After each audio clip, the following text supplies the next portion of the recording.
మీ పక్కన వాళ్ళతో చెప్పండి, మీరు శ్రేష్ఠులని. మీరు శ్రేష్ఠులయ్యా. ఆమేన్. హల్లెలూయా, హల్లెలూయా. నువ్వు శ్రేష్ఠుడు నాన్న. You are blessed one. Amen. Hallelujah. మనందరం కూడా ఇప్పుడు ఎవరు అంటే శ్రేష్ఠులు. ఎందుకని ఎవరు చెప్తున్నారు? రాజ్ కుమార్ చెప్పట్లేదు, ఇక్కడ సంతోష్ కుమార్ గారు చెప్పట్లేదు. నువ్వు ఏ పరిశుద్ధ గ్రంథం అయితే పట్టుకుని ఈ ప్రాంతంలోకి వచ్చి మనసారా ఆయన ఆరాధించాలని ఆశతో తపన దగ్గరకు వచ్చావో ఆ మాటలు చెబుతూ ఉన్నాయి. చూడండి, మరొకసారి చదవండి. మీరు అక్కడ కూర్చొని మీరు చదువుతున్నప్పుడు భూమి మీద ఉన్నటువంటి భక్తులు శ్రేష్ఠులు, వారు నాకు కేవలము ఇష్టలు. యెహోవా విడిచి వేరొకని అనుసరించు వారికి శ్రమలు విస్తరించును. ఏమవుతాయంట? ఎవరిని విడిచిపెడితే? యెహోవాను విడిచిపెడితే ఏమవుతాయి కదా. ఇప్పుడు మనం అందరం కూడా ఏం రాకూడదని ఇక్కడికి వస్తున్నాం.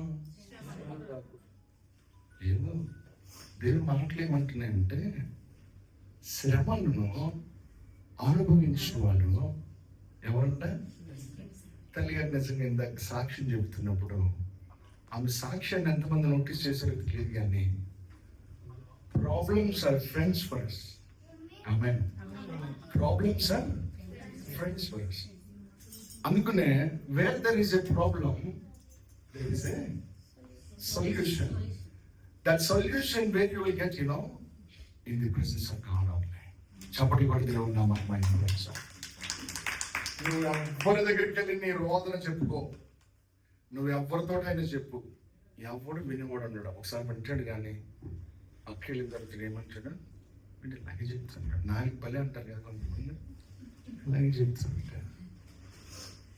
కానీ దేవుడు అంటున్నాడు, ఆయన సన్నిధిలో సంపూర్ణ సంతోషం కలిగి ఉన్నది. దాన్ని అనుభవించడానికి ఇక్కడికి వస్తే, నువ్వు ఆయన వెంబడిస్తే, ఆయన దేవుడిగా నువ్వు ఎంచుకుంటే, ఆయనను బేస్ చేసుకుని ఆయన ఫౌండేషన్ మీద నువ్వు కట్టబడితే, నువ్వు ఎలా ఉంటావు అని అంటే, ఏ దేని నుంచి తప్పించుకున్నానంటే అంటే శ్రమల నుంచి తప్పించబడ్డాను ఆయన ధైర్యంగా చెప్పగలుగుతావు. హల్లెలూయా, హల్లెలూయా. నిన్న రాత్రంతా ఒక చోట పరిచయం చేసి నేను మరలా ఇక్కడికి రావడం నాకు కొంచెం గొంతు సహకరించట్లేదు. నా మాట మీ అందరికి క్లియర్గా వినపడుతుంది కదా.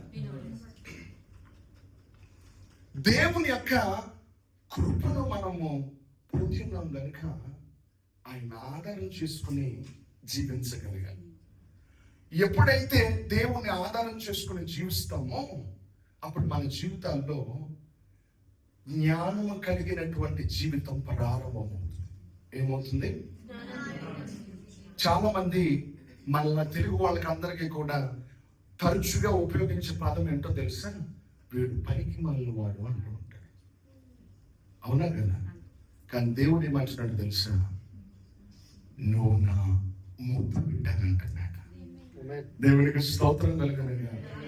నేచర్ మన డిఫరెంట్ గా పిలుపునిస్తుంది కాబట్టి దేవుడు అంటున్నాడు మై డియర్ డాటర్ అని పిలుస్తున్నాడు, మై డియర్ సన్ అని నేను పిలుస్తున్నాడు. నేను ఆయన ఏం చేస్తున్నాడంటే, ఈ దినాన్న ఈ మందిరానికి నీవు స్థిరపరచబడినటువంటి వాడిగా ఉండుట కొరకు నిన్ను నన్ను ఎక్కడికి పిలుస్తున్నాడంటే, సంతోషం దొరికేటువంటి ఈ ప్రాంగణంలోనికి నిన్ను నన్ను పిలుస్తున్నాడు. నిన్ను నన్ను శ్రమల నుంచి విడిపించడానికి, శ్రమను పాలు కాకుండా జీవింప చేయడానికి నిన్ను నన్ను ఎక్కడికి పిలుస్తున్నాడు? ద లార్డ్స్ టెంపుల్ కి పిలుస్తున్నాడు. దేవునికి స్తోత్రం కలుగును గాక.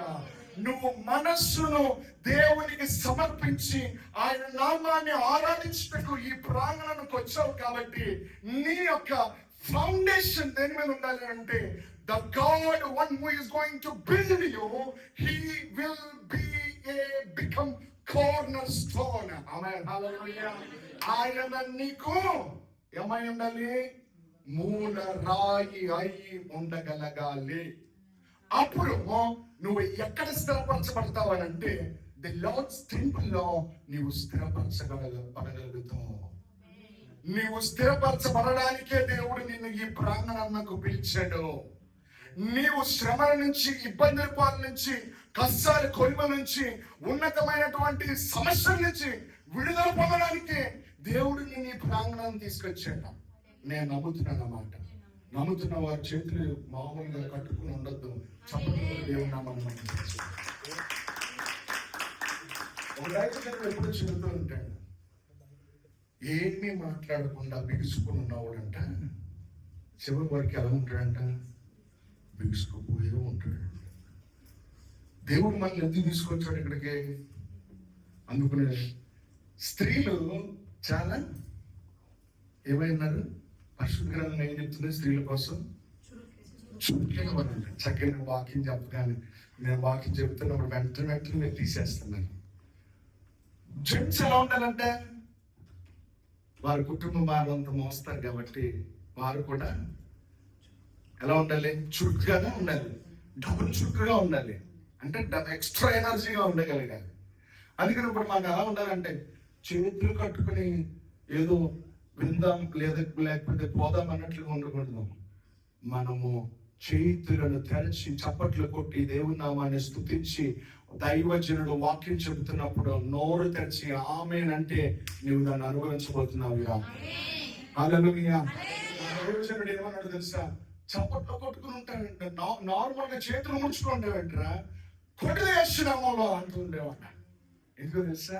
అనుభవించడం కొరకు. అందుకనే సైంటిఫికల్ గా కూడా వాట్ సైన్స్ సేస్ అబౌట్ మన యొక్క రక్త ప్రసరణ జరగాలి అంటే శరీరంలో ఏం చేయాలి తెలుసా? ఏం చేయాలంట? కదలికలు ఉండాలి. కదలికలు నార్మల్ గా నువ్వు నేను చేయగలుగుతామా? ఇక్కడి నుంచి నేను మంచిగా తీసుకురా నాన్న అంటేనే పక్కన వెళ్ళాక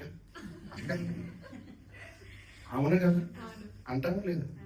దేవుని సన్నిధిలోకి వచ్చినప్పుడు మనం ఎట్లా ఉండాలి? నా తరపున ఒకటే తమ్ముడు ప్రభు నాకు అంటే కుదిరితే లేదు. ప్రభు ఏం చూస్తున్నాడంటే నీ యొక్క ఉనికిని చూస్తున్నాడు. ఆమేన్. హల్లెలూయా, హల్లెలూయా. నీ ఉనికిని చూస్తున్నాడు. అందుకనే నా నోటి నుంచి బయలు వెళుతున్న వాక్యమును నీవు అంగీకరించి దాన్ని ఆమేన్ అంటున్నప్పుడు నీ జీవితంలో అది జరిగిపోలేస్తున్నాము. అది విశ్వాసం అంటే, అది ఆత్మీయత అంటే, అది ఉజ్జీవం అంటే, అది క్రైస్తవ జీవితం అంటే. అంతే తప్ప పక్కెళ్ళి నోళ్ళు కొరుకుతుంది కాదు. ఆయన ఇలా చెప్పాడంటే రోజు కదా అంటారు కదమ్మా అందరూ. ఆయన ఏం చెప్తున్నాడు కాదు, నాతో ఆత్మనాథుడు మాట్లాడుతున్నాడా లేదా? ఎందుకు వచ్చాము ఇక్కడికి? డబ్బులు ఎక్కువ ఉండొచ్చామా? ఇంట్లో కూర్చోవచ్చు కదా, రెస్ట్ తీసుకోవచ్చు కదా. 12 hours డ్యూటీ చేస్తున్నామంటే మనం ఎందుకు వచ్చాము ఇక్కడికి? We came here to build our spiritual development. మనం దేన్ని కట్టుకోవడానికి వచ్చాం? ఆత్మీయమైనటువంటి జీవితాన్ని కట్టుకోవడానికి ఇక్కడికి వచ్చాం. అది ఎప్పుడు నువ్వు మర్చిపోకూడదు. నీ డ్రెస్సింగ్ స్టైల్ చూపించడానికి కాదు నువ్వు వెళ్తున్నది. నీ యొక్క యాటిట్యూడ్ చూపించడానికి కాదు నువ్వు వెళ్తున్నది. నువ్వు లేకపోతే నీ సింగింగ్ టాలెంట్ చూపించడానికి కాదు నువ్వు వెళ్తున్నది. నేను వెళ్తున్నది మనసారా ఆయన సన్నిధిలో మన జీవితాలను ప్రాణార్పణంగా పోస్తూ నన్ను జీవింపజేస్తున్నటువంటి నా తండ్రికి స్తుతి చెల్లించాలి. నన్ను ఆదుకుంటున్నటువంటి నా దేవునికి కృతజ్ఞతలు అర్పించాలి. నన్ను బలహీన వేళల్లో బలపరుస్తున్నటువంటి నా దేవుణ్ణి ఆరాధించడానికి నేను వెళ్తున్నాను అనే ఆలోచన, అవగాహన మనకేమై ఉండాలి? కలిగి ఉండాలి. అప్పుడే నువ్వు నేను కూడా ఆశీర్వదించబడతాం. హల్లెలూయా, హల్లెలూయా, హల్లెలూయా. అందుకనే ఎరుకో ఎదుట నిలవబడి అందరూ కూడా ఏం చేశారు? ఏమైంది? ఎందుకని సైలెంట్గా లేరు వాళ్ళం. వాళ్ళ బుద్ధి కలిగినటువంటి వారు కనుక చప్పట్లు కొట్టారు, దేవుని నామాన్ని మహింపరిచారు. వారి శరీరము కదలికలు, వారి ఆత్మ యొక్క రోదన, వారి యొక్క ఆత్మ యొక్క ఆవేదన, వారి యొక్క spiritual desires to see the presence of God, to see the miracles of God. అందుకనే ఆయన వారి హృదయములను తేరి చూచాడు కనుక బుద్ధి కలిగినటువంటి వారు మా దేవుడైన యెహోవా మీద మేము మా యొక్క పునాదిని వేసుకున్నాం కనుక మేము బుద్ధి కలిగినటువంటి వారమై ఆయన ఎదుట మేము సాగిల పని ప్రార్థనలు చేయించి ఉండగా ఎరుకో ఏమైపోవాలి? సమస్యను చూచి నువ్వు భయపడకూడదు. సమస్యతో నువ్వు చెప్పగలగాలి, నీకంటే గొప్ప దేవుడు నా ఎదుచున్నాడని. ఆమేన్. హల్లెలూయా. ప్రియులారా, దేవుని వాక్యం మనందరికీ కూడా జ్ఞాపకం చేస్తుంది. మత్తయి సువార్త 7వ అధ్యాయము ఈ యొక్క మాటలను మనం చూసినట్లయితే 24వ వచనంలో ఇలా సెలవిస్తున్నాడు చూడండి. కాబట్టి నా మాటలు వినండి, మీరందరూ కూడా ఏం చేయాలంటున్నాడు? ఇప్పుడు వాటి చొప్పున చేస్తే ప్రతివాడు కూడా దేని మీద కట్టుకుంటాడంట? Praise the Lord. Hallelujah, hallelujah. ప్రతివాడు దేని మీద కట్టుకుంటున్నాడు? దేని మీద కట్టుకుంటున్నాడు? దేని మీద? మళ్ళీ అన్నిసార్లు అడుగుతున్నారంటే నన్ను కూర్చున్నా. బండ మీదే కట్టుకోగలగాలి. చదవండి అమ్మా. బుద్ధిమంతుని పోలి ఉంటాడు. ఎందుకని? బండ మీద కడితే వాడు బుద్ధిమంతుని పోలి ఉంటాడు. నన్ను అది ఉంటే కనుక దీంట్లో కూడా పెట్టండి. వాన కురిసిను, వరదలు వచ్చును, గాళ్ళు విసురుతాయి, ఆయన ఇంటి మీద కొట్టను గాని అందరు గమనించగలిగారు. దాని పునాది దేని మీద వేయబడింది? బండ మీద వేయబడినది కనుక అది పడదు. మరియు నా మాటలు విని వాటి చొప్పున చేయని ప్రతివాడు ఎక్కడ కడుతున్నాడంట? ఇసుక మీద తన ఇల్లు కట్టుకొని ఎలా ఉంటున్నాడంట? నేను మొదట్లో మీకు చెప్పాను, మన తెలుగు వాళ్ళు తరచుగా వాడే పదం ఏంటి? కదా, అవునా కదా? దేవుని వాక్యం ఏమంటుంది? వాన వచ్చేసింది, వరదలు వచ్చేసింది, గాలి విసిరింది, ఆ ఇంటిని కొట్టింది, కానీ పునాది బండ మీద వేయబడిన కనుక ఎంతో బుద్ధిమంతుడండి. కోట్ల రూపాయలు పెట్టి కట్టాడు కదా. మీరు ఎంతమందికి ఇల్లు కట్టుకోవాలని ఆలోచన ఉంది? నాకు కూడా చేతులెత్తండి. మీ ఆశ శీఘ్రముగా నెరవేరునుగా. చూసారా ఎంత బాగా చెప్పారు? చూసారా ఎంతమందికి ఆత్మీయంగా బండ మీద కట్టుకోవాలని ఉంది? ద లార్డ్స్ టెంపుల్ లో స్థిరపరచబడాలి. ఈ సంఘం తప్ప వేరే సంఘానికి వెళ్ళకూడదు. ఈ సంఘంలో అడుగు పెట్టాలని అడిగి దేవుని మహిమను చూడాలి. ఈ సంఘం ద్వారా అనేక మందికి దీపస్తంభంగా మార్చబడాలి. ఈ సంఘం ద్వారా అనేక మందిని ఈ సంఘంలో కుదర్చాలి. సమూహంగా కూడి దేవుని ఇంటి పని వారిలో పారిభాగస్థలం అవ్వాలన్న వాళ్ళు మాత్రం చెప్పబడి దేవుని మనం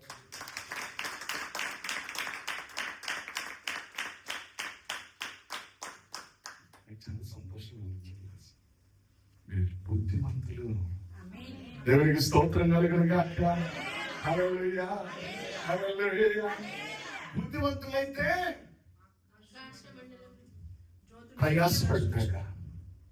ప్రయాసపడతాడు, చూస్తాడు, తెలివితేటలుగా ఆలోచన చేస్తాడు. మొదట స్థలాన్ని వెతుక్కుంటాడు. రెండవదిగా అది మంచి ఏరియా కాదా అని చూసుకుంటాడు. మూడవదిగా అక్కడ ఇల్లు కడితే నీళ్లు పడతాయో లేదో అని చూస్తాడు. నాలుగవదిగా మనకి సెక్యూర్గా ఉంటుందా లేదని ఆలోచన చేస్తాడు. ఐదవదిగా ఏం చేస్తాడు తెలుసా? అక్కడ పని ప్రారంభించాలనుకుంటాడు. అక్కడ పని ప్రారంభం చేస్తే నాకు కాపుదల ఉంటుందని విశ్వసిస్తాడు. ఈ విశ్వసించిన వాడు ఏం చేస్తాడు తెలుసా? ఆయన ఇంజనీర్ని తీసుకొస్తాడు. ఈ ఇంజనీర్ని తీసుకొచ్చి ఏం చేస్తాడు తెలుసా? ముందు ప్లాన్ ఇప్పిస్తాడు. ఈ ప్లాన్ ఇప్పించిన వాడిని ఏం చేస్తాడు తెలుసా? ఆయన చక్కగా ప్లాన్ అప్రూవల్ తీసుకొస్తాడు. అప్రూవల్ తీసుకొచ్చిన తర్వాత ఏం చేస్తాడు తెలుసా? అయ్యండి మీరే చెప్తున్నా, ఆయన మాకు తెలుసు మేము కదా. మీరు గమనించాలి, నేను చెప్పే ప్రతి పాయింట్ లో కూడా నీ ఆత్మీయ జీవితంతో ముడిపడి ఉంది. ఆత్మానుసారుడు ఆత్మ వాక్యములను చెబుతున్నప్పుడు చెవగలిగినటువంటి వారు విని దాన్ని అంగీకరిస్తే ఆ రీతిగా దేవుడు నీ జీవితాన్ని కడతాడు. హల్లెలూయా, హల్లెలూయా. అందుకునే ఆ విధంగా తీసుకొచ్చిన ప్లాన్ అంతటినీ కూడా ముందు ఎక్కడ పెడతాడు తెలుసా? అప్రూవల్ కొరకు పెడతాడు. ఈ అప్రూవల్ ఎవరి దగ్గర ఉందో తెలుసా? దేవుని దగ్గర ఉంది. నీకు అప్రూవల్ రావాలి అంటే నువ్వు వెయిట్ చేయాలి. నువ్వు వెయిట్ చేయాలి. దేవుని సంఘంలో నువ్వు వెయిట్ చేయాలి. నువ్వు వెయిట్ చేసినప్పుడు దేవుడు నీకు దాన్ని గ్రాంట్ చేయాలి అని అంటే నువ్వు ఆయన సన్నిధిలో ప్రయాసపడాలి. పరిచయం చేస్తున్న వాడికి వెంటనే తీసుకొచ్చి మైకి ఎవడో కూడా ఇవ్వలేడు. అందుకని దేవుడు కూడా ఏమంటున్నాడంటే ఆయన ఆవరణలో కూర్చుని ఆయన నామాన్ని ఆరాధించే వారిని ఏమన్నాడు తెలుసా? ఏమన్నాడు? పనివారు అన్నాడు. అందుకనే వారందరినీ కూడా ఒక ఆర్డైన్ చేసి ఒక సపరేట్ లెవెల్లో పెట్టాడు దేవుడు. నన్ను కూడా దేవుడు ఏం చేస్తాడంటే until unless we receive the approval from God, మనం అందరం కూడా ఆయన చేతిలో పనిముట్టుకుని ఉన్నాము. హల్లెలూయా. నా మాటలు అర్థమవుతున్న వారిని బట్టి స్తోత్రం. హల్లెలూయా, హల్లెలూయా. అందుకునే ప్రియులరా, ఈ అప్రూవల్ రావాలి అంటే బుద్ధి కలిగిన వాడు ఏం చేస్తాడంటే వెళ్ళి అప్రూవల్ తెచ్చుకుంటాడు మొదట. దాని తర్వాత ఏం చేస్తాడు? పని ప్రారంభం చేస్తాడు. ప్రారంభం ఎలా చేస్తారో తెలుసా? దివారాత్రులు ఆయన నామాన్ని ధ్యానించేవాడు. దాని ఎదుటి నిలబడి నువ్వు ప్రార్థన చేస్తే, నువ్వు కష్టపడితే దానికి కావలసినటువంటి పరికరాలు ఏమైతే అవసరమై ఉన్నాయో, ఇసుక, సిమెంటు, ఇటుక, ప్రతి ఐరన్, ఇవన్నీ కూడా నువ్వు తీసుకుని రావడానికి నువ్వేం ఖర్చు పెట్టాలి? దొడ్డు అంటే మనీ, డబ్బు నువ్వు ఖర్చు పెడితే ఆటోమేటిక్ అన్నీ వస్తాయి. దానికి దేవుడు ఏమంటాడు తెలుసా? నీ ధనధాన్యాలు నాకు అక్కర్లా. అప్పుడు ఏమంటాడు తెలుసా? నీ హృదయం నాకు సమర్పించాం, నా సహోదరి నీ జీవితంలో కార్యం చేస్తానండి. ఎంత గొప్ప దేవుడి కార్యం ఉన్నామంటే, ఒక భౌతికమైనటువంటి గృహంలో ఉండడానికి మనము ఇన్ని తీసుకురావాలి, ఇంత కష్టపడాలి కదా. దేవుని సన్నిధికి వెతుక్కుని దేవుని నామాన్ని ఆరాధించి స్థిరమైనటువంటి జీవితాన్ని కట్టుకోవడానికి ఎంత సెక్యూర్ కలిగినటువంటి జీవితాన్ని మనం కలిగి ఉండాలి. ఇప్పుడు ఏ విధంగా ప్రవర్తించాలి? ఏ విధంగా ఉండగలగాలి? చెప్పాలందరూ సైలెంట్గా ఉండద్దు. నాకు టైం లేని అనుకున్నప్పుడు నాకు సిగ్నల్ ఇవ్వండి సార్, అప్పుడు నేను తప్పనిసరిగా దీన్ని ఆపడానికి ప్రయత్నం చేస్తాను. పరిశుద్ధాత్మ దేవుడు బోధిస్తున్న దాన్ని మాత్రమే మేము తెలియజేస్తాను. ఎందుకంటే నేను గత రాత్రి అంతా వేరే చోట నేను అక్కడ ఏమీ ప్రిపేర్ అయ్యి నేను వెళ్ళా, కానీ దేవుడు నిలబెట్టుకుని మాట్లాడాడు. నేను ప్రిపేర్ అయ్యి వచ్చినంత వేరే, మీతో దేవుడు మాట్లాడుతుంది వేరే. అందుకనే దాని మూమెంట్స్ మనం ఎక్కడ ఆపొద్దు. ప్రియ దేవుడు బిడ్డలారా, ఆత్మనాథుడు మనకు ఇప్పుడు బయలుపరుస్తుంది. ఎందుకు తెలుసా? నీవు చిన్ననాటి నుంచి కూడా నీ యొక్క లొకాలిటీలో నువ్వు పెరిగావు. నీ తల్లిదండ్రులు నీకు ఉన్నతమైన దాన్ని చూపించారు, అవన్నీ చేశారు, పర్లేదు. నువ్వు ఇప్పుడు వచ్చింది ఎక్కడికి తెలుసా? అన్య దేశంలోనికి. ఈ అన్య దేశంలో నువ్వు ఇప్పుడు ఏం చేయాలి తెలుసా? You have to find out a good place to build your spiritual life. అందుకని దేవుడు నీకు మొట్టమొదటిగా చాలా సంఘాలు ఉన్నాయి ఈ దుబాయ్లో. నీకు ఈ దైవజనుని ఎందుకు చూపించాడంటే there is a connection between you and God. హల్లెలూయా. నేను అంటుంది కరెక్టా కదా? అయ్యా నేను ఒక్కరోజే వచ్చాను, రేపు నుంచి రామనుకున్న వాళ్ళు పర్వాలేదు. కానీ దేవుడు నిన్ను నీ దైవజనుని కలిపింది ఒక ప్రణాళికను సిద్ధం చేయడం కొరకే.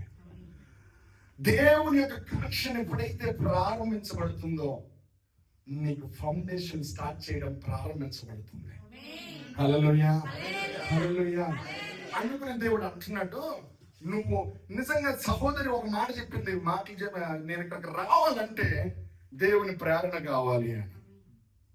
దేవుని ప్రేరణ అటువంటిది ఆశ్రమాషి కాదు. ఆయన మాట్లాడాలి, దర్శనం చూపించాలి, ఇవన్నీ చేయాలి. ఈ రోజులు ఇది పెద్ద ఫ్యాషన్ అయిపోయింది. ప్రతి ఒక్కరు ఈ రోజుల్లో చాలా ట్రోల్స్ చేస్తున్నారు. ఒక ఆవిడ ఫ్రిడ్జ్ పెట్టిందంట, ఆ ఫ్రిడ్జ్ నిండిపోలేసిన వాళ్ళు అంటుందంట. కానీ నిజంగా ఇది ఆట పట్టిస్తున్నారు. కానీ ప్రియులరా, దేవుడు మాట్లాడడం అంటే సమూయేలు మాటలు విన్నట్లుగానే. హల్లెలూయా, హల్లెలూయా. దేవుని వాక్యం చెబుతున్నది, నువ్వు వాక్యాన్ని బేస్ చేసుకుని జీవించు, వాక్యాన్ని ఆధారం చేసుకుని నీ పునాదిని వేసుకో. ఎప్పుడైతే you are filling your concrete, that means your basement strongly by the word of God, then you will be built automatically like Burj Khalifa. Amen. Burj Khalifa foundation వేయడానికి ఎన్ని మీటర్ల అడుగు లోతు తవ్వారంటమ్మా? తెలుసా ఎవరికైనా? తెలుసా? 50 మీటర్ల అడుగు లోపలికి, భూమి లోపలికి తవ్వితే దాని లోపల పైల్స్ ఇవన్నీ వేసి, ఇంజనీర్స్ ఎవరు ఉన్నారు అక్కడ? నేను గౌకుని ఇంజనీర్ మాట్లాడుతున్నా, ఆయనకి తెలుగులో మాట్లాడుతున్నాడు అనుకుంటాను. దాని లోపల కదా సరే, ఇవన్నీ కూడా లోతుగా తవ్వి దాని లోపలికి ఏం పంపిస్తున్నారు? స్టీల్, కాంక్రీట్ అండ్ స్టీల్ దాన్ని పంపించి, ఇది ఇప్పుడు ఏం రాకుండా ఉండడానికి, వాన కురిసినా, వరదలు వచ్చినా, గాలి విసిరినా, ఇంటి మీద కట్టిన కానీ దాని పునాది పడిపోయిందా? మీ అందరికి తెలిసి పెద్ద ఫేమస్ ఉంది ఏం బుర్జ్ ఖలీఫా. ఎన్ని అంతస్తులు ఉన్నాయన్న? 1. చూడండి, నిజంగా నేను కూడా వెళ్ళాలనుకున్నాను, కానీ అక్కడికి వెళ్తే నాకేమొస్తుంది? డబ్బులు మనం ఊరికనే ఉడికిస్తున్నాం అంటే. ప్రియులను గమనించండి, ఇవన్నీ మీకు అర్థం అవడానికి చెప్తున్నాను. కానీ అంటే చూడండి, ఒక దానిని కనులకు ఆశ్చర్యం కలిగించేటట్లుగా చేయడానికి వారు పడినటువంటి శ్రమ ఎలా ఉంది? లోతైనదిగా ఉన్నది. నా జీవితం కూడా లోతైనదిగా దేవుణ్ణి తెలుసుకున్నటకు ప్రయాణం చేస్తే మన జీవితాలు కూడా కనువిప్పును కలిగించేటట్లుగా అనేక మంది మధ్యలో నిలవబడి దేవుడు మనలను గర్వకారణంగా నిలబెట్టి ఆశీర్వదించబడిన కుటుంబంగా మారుస్తాడు. అప్పుడు కూడా దేవుడు నామంలో ఎందుకు దేవుడు అంటున్నాడు, బుద్ధి కలిగిన దానా. ఇప్పుడు అంటారు ఎవరైనా పనికి కూడా అని, నెవర్, నో ఛాన్స్ కదా ప్రవీణ్. జ్ఞానం ఉన్నప్పుడు ఎవడైనా సరే నేను ఏం చేస్తాడు? పైకి లేచి సలం కొడతాడు అంతే. అందుకనే దేవుడు నిన్ను ఆయన ఏం చేయాలనుకుంటే శ్రమల నుంచి ఆయన కర్రని అడిగితే పాముని ఇస్తాడా? ఇస్తాడా? నువ్వు ఏది అడిగితే దాన్ని ఇవ్వడానికి రెడీగా ఉన్నాడు ఆయన. అంటున్నాడు, నా కుమారుడా, నా కుమార్తె, నువ్వు ప్రయాసపడుతున్నావు, భారాలు మోస్తూ ఉన్నావు, ఇబ్బందులు కులిమలో కృంగిపోతూ ఉన్నావు, బలహీనతల వేళల్లో ఏమైపోతానో నువ్వు బాధ దిగులు చెందుతున్నా లోపల. నా పరిస్థితి ఏంటి? నా జీవితం ఏంటి? నేను ఎక్కడి నుంచి వచ్చాను? నేను ఎలా ఉంటాను? నేను ఎన్నో ఉంటాను. నా భార్య ఇందాక సాక్ష్యం చెప్తున్నప్పుడు నేను ఎప్పుడు ధైర్యపరిచిన మాట ఒక్కడు కూడా చెప్పను. అనుభవించి తెలుసుకో, రుచి చూచి తెలుసుకోండి. అందుకనే taste and see that the Lord is good. మీ అందరూ ఒక క్వశ్చన్ అడగాలనుకుంటున్నాను. ఇక్కడ మంచి బిర్యానీ ఎక్కడ దొరుకుతుందని మిమ్మల్ని అడిగినప్పుడు మీరు ఎవరైనా మాట్లాడుకుని ఉండగలుగుతారా? చెప్పండి కదా. ఎక్కడ దొరుకుతుంది ప్రేమ? నాకు కూడా బిర్యానీ అంటే ఇష్టం. చెప్పండి చెప్పండి. మీకు తెలుసు తెలియదు, లాస్ట్ టైం ఒక చోటుకు వచ్చినప్పుడు నేను నా భార్య గంట సేపు గూగుల్లో మ్యాప్ను కొట్టాను. ఏంటి near by me any Hyderabad restaurant. ఎందుకో తెలుసా? హైదరాబాద్ బిర్యానీ తింటాను కూడా. నేను అప్పుడు అనుకున్నాను, అమ్మా మనిషి తింటాం కొరకు గూగుల్లో చూసుకుని వెళ్తున్నాడు. ఆత్మీయ జీవితం డెవలప్ అవడం కొరకు ఎక్కడ చూస్తున్నా? ప్రశ్న. అప్పుడు నాకు అర్థమైంది, నల్లగా కనబడుతున్నటువంటి పైకి ఈ పరిశుద్ధ గ్రంథాన్ని తెరిచినప్పుడు ఇందులో ఉన్నటువంటి తెల్లనైనటువంటి కాగితాల పైన నల్లనైనటువంటి శిలాతో ముద్రించబడినటువంటి ఈ మాటలు నా జీవితానికి అభిరుచిని కలిగజేస్తున్నాయి కదా. అందుకనే రుచి చూచి తెలుసుకునండి. ఆయన ఎవరి అన్నాడు? ఉత్తముడు. మాట్లాడుతున్నాం, గట్టిగా చెప్పాము. హల్లెలూయా. నువ్వు ఇప్పుడు ఎవరిని కలిగి ఉన్నావు తెలుసా? ఉత్తముడు అయినటువంటి వాడిని కలిగి ఉన్నావు. ఎంత గొప్ప దేవుడు. మనం అందరం పాటలు పాడతాం, నాకు చాలా ఇష్టం. పైకి అందరూ కూడా పాటలు పాడిస్తారు. క్రైస్తవులు అంట పాటలు పాడే వాళ్ళు ఎక్కువ దమ్ములు అంట. ఒక దైవజనుడు చెప్తున్నాడు, గట్టిగా ఎవరైతే బాగా పాటలు పాడతాడు ఆడే పెద్ద దమ్ముడు. నిజమే, అవును కదా? ఎంత మంచి దేవుడరేసయ్యా పాట అయిపోయిన తర్వాత ఎక్కడ మాట్లాడట్లేదు, చెప్పు కొడతలేదు, ఏంటమ్మా కదా. అక్కడ ఏమంది? అయ్యి బాబోయ్, అందరూ కూడా అనుకుంటారు ఎంత బాగా పాటింది సహోదరి. నువ్వు చప్పట్లు ఒకడో ఇద్దరు చప్పట్లు కొట్టకపోతే అది ఆ మనిషిని చూసా, ఆ వ్యక్తిని చూసా, అస్సలు కదులుతలేదు రాయ. ఈ రోజుల్లో గూగుల్లో కొట్టి ఆహారం ఎత్తుకుంటున్నామే, వాక్యం ఎక్కడ దొరుకుతుందని ఎత్తుకుంటున్నావా? బాధేస్తుంది నాక. అధికారం కావాలంటున్నాడు, నేను లీడ్ చేయాలంటున్నాడు, నాకు పాట ఛాన్స్ అన్నాడు, నాకు వాక్యానికి ఛాన్స్ లేదంటున్నాడు. అది ఇవన్నీ నువ్వు చేస్తే ఇంక దైవజనుడు దేనికి? ఇంటికో చెట్టు వేసుకోవచ్చు కదా. కదా అప్పుడు ఏమవుతుంది తెలిసి, ఇంటికో చర్చ పెట్టేస్తే నన్ను ఇసుకు పెట్టు, ఆ తర్వాత లైన్ పెట్టినాను.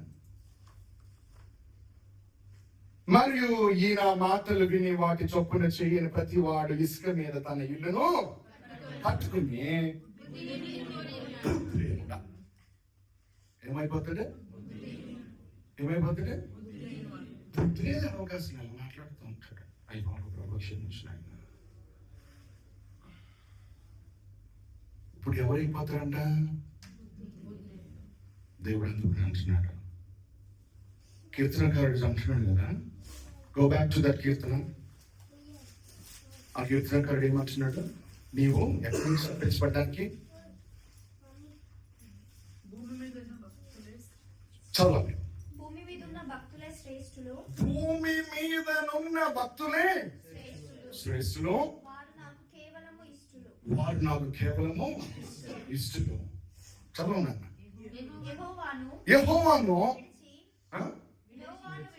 యెహోవాను విడిచి వేరొకరిని అనుసరించే వాడికి ఎలా వస్తాయి?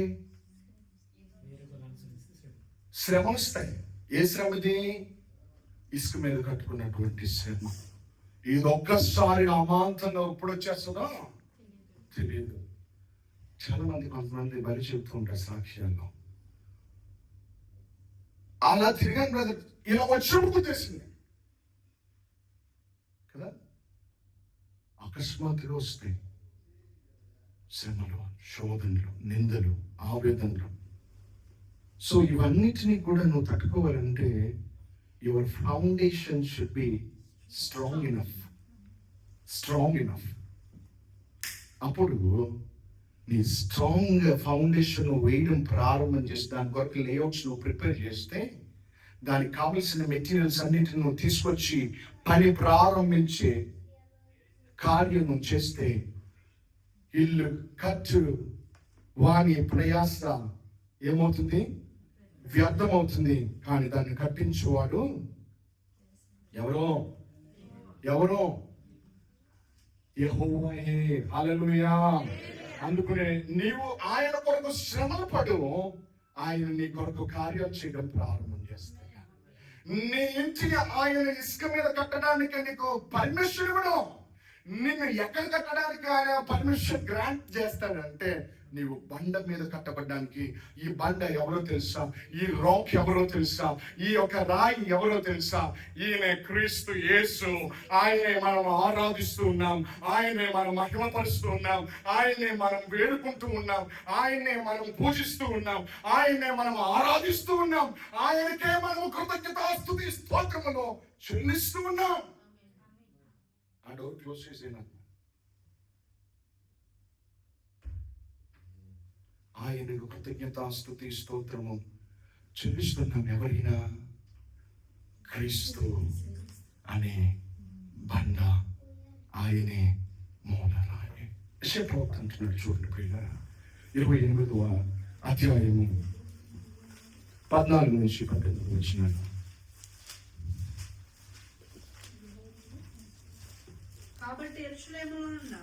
కాబట్టి యెరూషలేములోనున్న ఈ జనులను ఏలు అపహాసకులారా, యెహోవా వాక్యము వినుడి. యెహోవా వాక్యాన్ని వినండి. మేము మరణముతో నిబంధన చేసుకొంటిమి, మేము మరణముతో నిబంధన చేసుకున్నాం, పాతాళముతో ఏకమైతిమి, పాతాళంలో ఏకమయ్యాం. ఉపద్రవము దీంట్లో పెట్టినాం. ప్రవాహము వలె వడిగా దాటునప్పుడు అది మా యొద్దకు రాదు, అది మా యుద్ధకు రాదు. అబద్ధములను మాకు ఆశ్రయముగా చేసుకొంటిమి, మాయ క్రింద దాగి ఉన్నాము అని మీరు చెప్పుకొనుచున్నారే. ప్రభువగు యెహోవా ఇలాగున సెలవిచ్చుచున్నాడు. ప్రభువు యెహోవా ఇలా సెలవిస్తున్నాడు. సియోనులో పునాదిగా రాతిని వేసిన వాడను నేనే. సియోనులో పునాదిగా రాతిని వేసిన వాడను నేనే. అది పరిశోధింపబడిన రాయి. చూడండి, అందరు గ్రహించాలి నాన్న. అమూల్యమైన తలరాయి. అది పరిశోధించబడిన రాయి, అమూల్యమైన తలరాయి, అమూల్యమైన తలరాయి. బహు స్థిరమైన పునాది అయిన. అది ఏమైందంట? బహు స్థిరమైన పునాది అయి ఉన్నది, మూలరాయి అయి ఉన్నది, మూలరాయి అయి ఉన్నది. విశ్వసించువాడు విశ్వసించువాడు కలవరపడడు. ఆమేన్. హల్లెలూయా. ఇప్పుడు మీరు చెప్పండి, దేన్ని నువ్వు విశ్వసిస్తున్నావు? విశ్వసించువాడు కలవరము పొందలేకపోతాడు, పడనే పడడు. ఎందుకని? What is the reason? ఆ పై వచ్చిన అంటున్నాడు కదా, ఏమంటున్నాడు? సియోనులో పునాదిగా రాతిని వేసిన వాడను నేనే. నేనే. అది పరిశోధింపబడిన రాయి. అందరు గమనించారు, అది పరిశోధింపబడినటువంటి రాయి, అమూల్యమైన తలరాయి, అమూల్యమైనటువంటి తలరాయి, బహు స్థిరమైన పునాది అయిన. బహు స్థిరమైనటువంటి పునాది అయిన మూలరాయి అయి ఉన్నది. మూలరాయి అయినది. కాబట్టి విశ్వసించువాడు కలవర పడనే పడడు.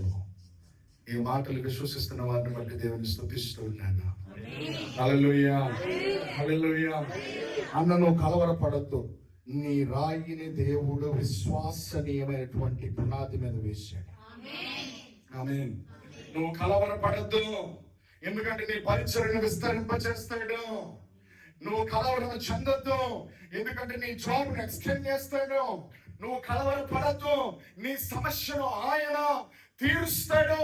నువ్వు కలవరము పడద్దు, ఎందుకంటే నీ జీవితాన్ని ఆయన ఉన్నతమైనటువంటి స్థానమునకే హెచ్చించబోతున్నాడు. ఈ మాటలు వింటున్నటువంటి నా ప్రియ సహోదరి సహోదరుడా, నువ్వు రాసుకుని దాచుకుని ఉంచుకో. దేవుడు నీ జీవితంలో కార్యం చేస్తాడు. ఈ రోజు చిన్న మందగా ఈ యొక్క ఆవరణములో కూడుకుని దేవుని నామాన్ని ఆరాధిస్తున్నామేమో, విశ్వాసముతో కలవరపడకుండా ఆయన ఎదుట నువ్వు వెత్తబడినటువంటి నీ యొక్క కన్నీటి బాష్ప బిందువును ఆయన పరలోకపు యొక్క గవని ఎదుట ఉంచబడినటువంటి ఆ యొక్క కుండలో నీ యొక్క కన్నీటిని దాచి ఉంచి ఒకనొక దినం రాబోచ్చు ఉన్నది.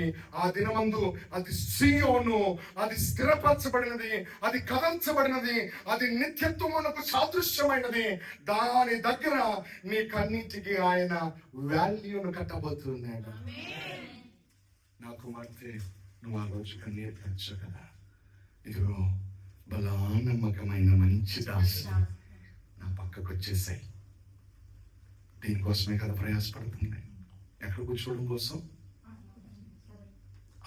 కుడి పార్శ్వం ముందు కూర్చోవాలి. ఈ మైక్ పట్టుకుని రాజ్కుమార్ అలవడవలసినటువంటి పని ఏంటి నాకు? నేను ఆయన కుడి పార్శ్వం ముందు కూర్చోవాలి. ఒక దైవజనుడిని, నా ఆత్మీయ ఉపదేశకుడు ఏమన్నాడు తెలుసా? ఆ దైవజనుడు, ఒక దైవజనుడు అన్నప్పుడు, ఇప్పుడే తక్షణమే యేసయ్య నీకు ఏదైనా కావాలంటే నువ్వేమడుగుతావు అంటే, అయ్యా నీ ఒడిలో కూర్చోవాలని ఆశ ఉన్నాను.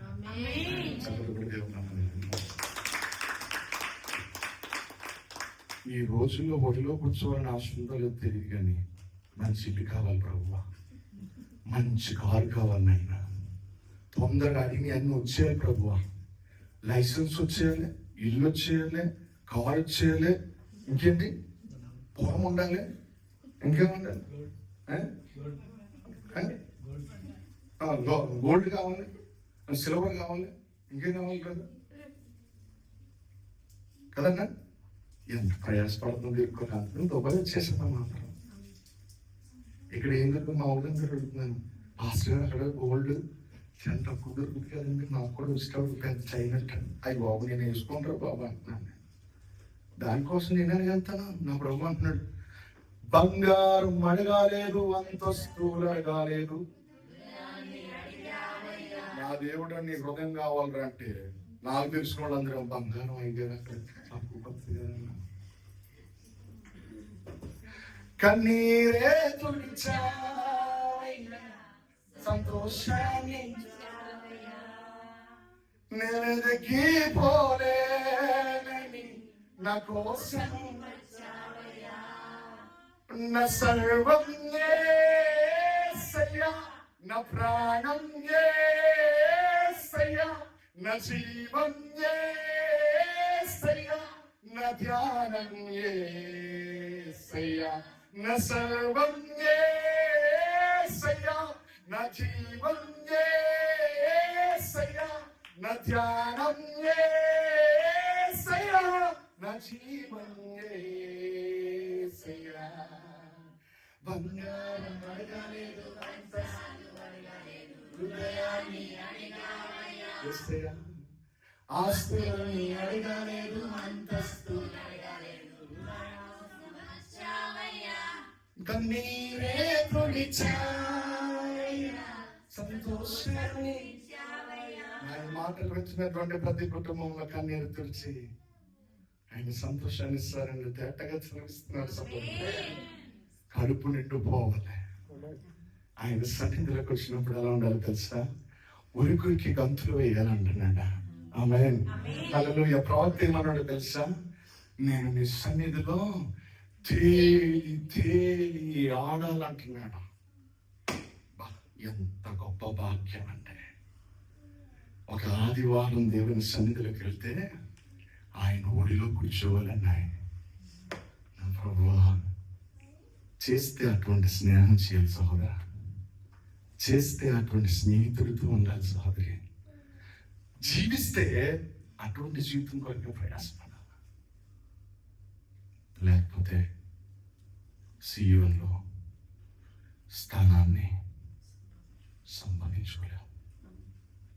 పాటలు పాడిన ప్రయోజనం లేదు, ఆరాధన చేసిన ప్రయోజనం లేదు, గంటల తరబడి పరిచయం చేసినా no value at all. If you want a value, if you want an interest, if you want a double portion blessing, invest everything for Christ Jesus. If you invest everything for Christ Jesus, నీకున్న సమయం, నీకున్నటువంటి పని, నీకున్నటువంటి కష్టం, నీకున్నటువంటి సమస్తం కూడా ఎవరికి పెట్టాలి? అందుకనే బంగారం అడగలేదు బాబు, వజ్రాలు నా దగ్గర లేవు, నేను ఇవ్వలేదు కూడా, నా ఆస్తులు అడగలా. ఆయన అంటున్నట, విరిగి నలిగిన హృదయము ఆయనకు ఇష్టమైన బలియాగం. ఈ దినాన్ని ఎవరైతే నా ముందు కూర్చొని మీ హృదయాలను ప్రభువుకు అర్పిస్తారో నాకు తెలియదు, కానీ మీ అంతరంగంలోకి దూరి నేను చూడలేను, కానీ మీ యొక్క అంతరంగాన్ని ఎరిగిన వాడు మాత్రం ఆయన ఆయన ప్రతి వారిని పరిశీలన చేస్తున్నాడు. ఇది పరిశోధించబడినటువంటి రాయి అని అంటున్నాడు. ఇది పరిశోధింపబడినటువంటి రాయి, ఇది అమూల్యమైన రాయి, బహుస్థిరమైన పునాది. ఇది లార్డ్స్ టెంపుల్. హల్లెలూయా, హల్లెలూయా, హల్లెలూయా. నీవు అనేక మందికి సువార్తగా మారుదువు కాక, నీవు అనేక మందిని ఈ మందిరంలోకి తీసుకొచ్చుదువు గాక, నీవు నింపబడుదువు గాక, నీ ద్వారా అనేక మంది నింపబడుదురు గాక, నీవు బుద్ధి కలిగిన వాడిగా జీవించుదువు గాక, నీ బుద్ధిని చూసి అనేక మంది బుద్ధిమంతులు గాక. అదే బుద్ధితో అనేక మంది దేవుని యొక్క రాకడ సమయంలో ఆ దీపార్తిని చేత పట్టుకుని బుద్ధి కలిగినటువంటి కన్యకలలో క్యూలో నిలబడుదురు గాక. అది విశ్వాసం. కలవరపడదంతే. ఈ విశ్వాసం, ఈ సత్తా నీలో ఉంటే ఎన్ని శ్రమలు రాని, జాబ్ పోయినా పర్వాలా, స్తోత్రం. శాలరీ రాకపోయినా పర్వాలా, స్తోత్రం. భోజనం దొరికినా పర్వాలా, దొరకకపోయినా పర్వాలా, స్తోత్రం. మనుషులు దొరికినా పర్వాలా, దొరకకపోయినా పర్వాలా, స్తోత్రం. నా భార్య మళ్ళీ నాకు జ్ఞాపకం చేసింది, పిల్లకి డైపర్ కొనడానికి కూడా కాసు లేదు నా దగ్గర ఇక్కడ, కానీ నా ప్రభు 6,000 dirhams ఇచ్చాడు నాకు. Praise the Lord. Hallelujah. చూసారా, ఎందుకో తెలుసా? ఆయన కొరకు జీవితాన్ని సమర్పిస్తే నా పునాది క్రీస్తుని బండ మీద నేను కట్టుకుంటే ఇది కథల్లో క్యాష్ లేదని కాదు, తినడానికి తిండి లేదని కాదు, త్రాగడానికి నీరు లేదని ఏమవుతుందో తెలుసా? కదల్చబడట్లా. నా ప్రియ సహోదరుడు, ఈ దినాల్లో ఎవరిని మెరుగు వేద్దామా అని తిరుగుతున్నాడు. ఎవరు? Be very careful, be very careful. చూడండి, మనకందరికీ కూడా యూఏ గవర్నమెంట్స్ ఎన్నో వార్నింగ్స్ ఇస్తుంది. ఫొటోస్ తీయొద్దు, షేర్ చేయకూడదు, ఇవన్నీ శివుడు ఎందుకు తెలుసా? మనం శ్రమల పాలు కాకుండా ఉండడం కనుక. ఈ అధికార తత్వాన్ని మనము వాటికి విరోధంగా చేసి వాటిని ఉల్లంఘించుకుండడం కొరకే. అదే రీతిగా దేవుని వాక్యం కూడా సెలవిస్తుంది, హెచ్చరిక చేస్తుంది. ఈ దినాన్న దేవుడు నన్ను మీ మధ్యలోకి పంపించి మీకు తెలియచేస్తున్నట్టు తెలుసా? బి అవేర్, చాలా జాగ్రత్తగా ఉండండి. దినములు బహు చెడ్డవి కనుక సమయాన్ని పోనివ్వక సద్వినియోగం చేసుకుంటూ కొరకు సమయం అనక అసమయం అనక దేవుని నామాన్ని ప్రార్థన చేస్తూ ఆయన నామానికి మహిమ చెల్లిస్తూ నువ్వు కూడా బైబిల్లో మనకందరికీ తెలిసినటువంటి సువార్తలు ఎన్ని ఉన్నాయి? 4 సువార్తలు ఉన్నాయి. నువ్వు నేను కూడా 5వ సువార్తలా మారిపోవదము గాక. ఆ విధంగా దేవుడు మార్చును గాక. సమయం దొరుకుతున్నప్పుడు దేవుని గురించి నువ్వు చెప్పుదువు గాక. నీ పక్కన వాడితో చెప్పుదువు గాక. నీవు దేవుని నమ్ముకొని అని పలుకుదువు గాక. నీ నోటితో దేవుడిని స్తుతించుదువు గాక. నీకున్న సమయంలో దేవుని ఆరాధించుదువు గాక. డబ్బు కోసం కాదు, ధనం కోసం కాదు, నీ పునాది స్థిరపరచుకోవడం కొరకే. దానికి నీవు తగిన నీరు పోస్తేనే ఆ స్ట్రాంగ్ పిల్లర్ ఏమవుతుందో తెలుసా? బికమ్ ఏ స్ట్రాంగర్ పిల్లర్ అవుతుంది. అప్పుడు నీలో ఏమున్నా లేకపోయినా నాకున్నదంతా నువ్వేనయ్యా అంటూ దేవుని స్తుతించగలుగుతావు. హల్లెలూయా, హల్లెలూయా. నీవు ఆ విధంగా మార్చబడాలి, ఒక సువార్తగా మార్చబడిపోవాలి. నువ్వు ఒక సువార్తగా మార్చబడిపోవాలంటే యేసునామములో. ఇప్పుడన్నా ఆ తలుపు తీయగానే బయటికి వెళ్ళిపోయిన తర్వాత సువార్త ఎక్కడికి వెళ్ళిపోయింది? బైబిల్ గ్రంథంలోనే ఉంది కదా. భక్తుడు అంత కష్టపడి ఎగిరెగిరమని చెప్పాడు ఈ సువార్త కోసం. నేను నిజంగా అవుతానా? అందుకని అంటున్నాడు వాడంట, ఎవరిని మరి నీవేదినా అని తిరుగుతున్నాడంట. సువార్తగా మారుతున్నటువంటి ప్రవీణ్ అని నిన్ను వాడు నీవు దాచి మంచుకుని అమర్చుకుని కష్టపడి ప్రయాసపడి దేవుని కొరకు ఎంతో దూరాలు వెళ్ళి అందరిని తీసుకొచ్చి ప్రాంగణంలోనికి నువ్వు చేసిన పరిచర్య అంతటిని కూడా ఏం చేస్తావు తెలుసా? దొంగిలించేస్తున్నాడా? ఆటోమేటిక్గా నీ జీవితం ఏమైపోతుంది? బ్యాలెన్స్ లేదు, అది షేక్ అయిపోతుంది. ఫౌండేషన్ కి క్రాక్ ఇచ్చేస్తే ఏమవుతుంది సహోదరి? బిల్డ్ ఏమైపోద్ది? కట్టినంత ఏమైపోద్ది? తుప్పు పట్టేస్తే ఏమైపోద్ది? 5 కోట్లు ఖర్చు పెట్టాను ఈ బిల్డింగ్ కొరకు, ప్రయోజనం లేదు. ఎందుకు తెలుసా? మెటీరియల్కి తగినట్లుగా నువ్వు దానికి పెట్టవలసినటువంటి ఖర్చు సరిగ్గా పెట్టలా. ఒక సమయంలో అది ఏమైపోతుందంటే తుప్పు పట్టేస్తుంది, క్రాకులు వచ్చేస్తాయి, కోట్ల రూపాయలు నేలలోనే కలిసిపోతాయి. అందుకుంటున్నాడు, నేల మట్టి నుండి నరునిగా చేసి నీ జీవం పోసావయ్యా, జీవాత్మగా మలచావయ్యా, నా ఊపిరి నా జీవం ఇవన్నీ నీవేనయ్యా, ఆదరణ ఆనందం కలిగించి నీకై ప్రదర్శించనాటు దేవుని నామాన్ని ఏం చేయగలగాలి? ఆరాధించగలగాలి. పిల్లగా గమనించండి, ఇది నన్ను మనమందరం కూడా దేవుని సన్నిధిని ఎదురీతిగా సమర్పించుకుని పరిశోధించబడడానికి ప్రాంగణానికి వచ్చాం కనుక మనము మన పునాదిని ఏం చేసుకోగలగాలి? స్థిరమైన పునాది వేసుకుని జీవించడానికి ప్రయత్నం చేయాలి. ఈ పునాదిలో క్రాక్లు ఉండకూడదు, ఈ పునాదిలో మిస్టేక్స్ ఉండకూడదు, ఈ పునాదిలో ఏది కూడా యూజ్గా మిక్స్ అవ్వకూడదు అంతే. అలా అయితే అబద్ధ బోధనను వినకూడదు, అబద్ధ ప్రవర్తనను అనుసరించకూడదు, అబద్ధపు మాటలను నువ్వు అంగీకరించకూడదు. ఇవన్నీ ఎందుకు చెప్తున్నానంటే సంఘం యొక్క సమూహం అంతా కూడా ఐక్యత కలిగి నడిపించబడితేనే ఈ యొక్క స్ట్రాంగ్ ఫౌండేషన్ ఏమవుతుందంటే స్థిరపరచబడతాది. అప్పుడు దీన్ని శాఖలు అనగా బిల్డ్ బై బిల్డ్ దీన్ని ఏం చేయగలగాలి అంటే తెలుసా? మనము బిల్డ్ చేయగలగాలి. అప్పుడు అది పలానా సహోదరి నన్ను ఈ ప్రాంగణానికి తీసుకొచ్చింది అని ఎవరు చెప్తారో తెలుసా? సాక్ష్యం ఈ బిల్డింగ్ చెప్పబోతుంది. హల్లెలూయా. చాలా ఉంది చెప్పడానికి, నాకు సమయం లేదు, కానీ అయిపోయిందా? అది అయ్యో మనం చెప్పొచ్చు కదా, సమయం లేదు. కానీ మరలా మరి ఎప్పుడైనా సరే దేవుడు ప్రేరేపించినప్పుడు, మిమ్మల్ని కలుసుకున్నప్పుడు నేను చెప్తాను ప్రియులారా. అందుకని మన జీవితాలు ఎక్కడ కట్టబడాలి? బండ మీద కట్టబడాలి. మీరు ఎన్నోసార్లు ఈ మాటలు వినే ఉంటారు.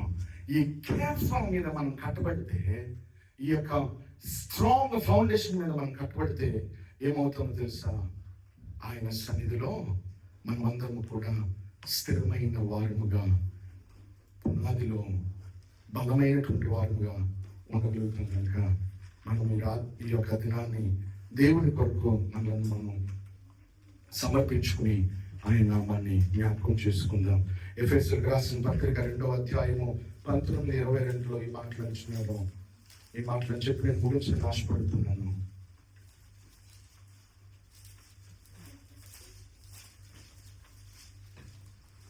ఎఫెసీయులకు రాసిన పత్రిక 2వ అధ్యాయము